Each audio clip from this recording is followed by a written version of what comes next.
به گورستان گذر کردم صباحی،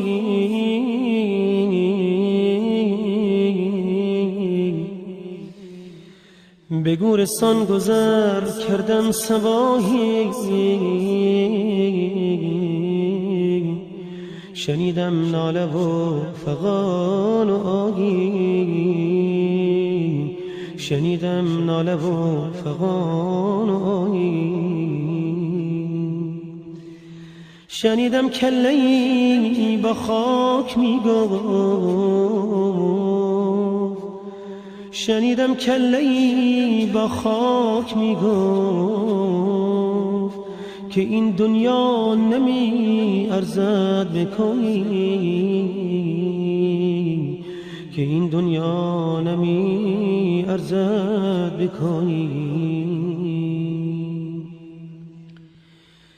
دلا غافل ز سبحانی چه حاصل، مطیع نفس شیطانی چه حاصل، بود قدر تو افزون از ملائک، تو قدر خود نمیدانی چه حاصل.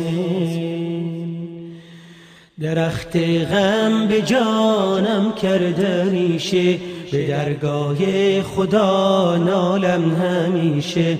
عزیزان قدر یک دیگر بدانید، اجل سنگ است و آدم مثل شیشه. نظر کردم به گورستان کم و بیش، بدیدم حال ثروتمند و درویش، بدیدم حال ثروتمند و درویش.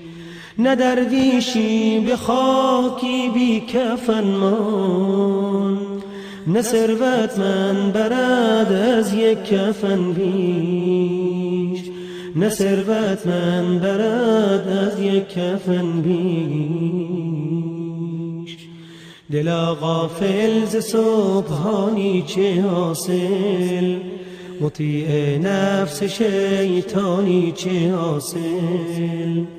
بود قدر تو افزون از ملائک، تو قدر خود نمیدانی چه حاصل.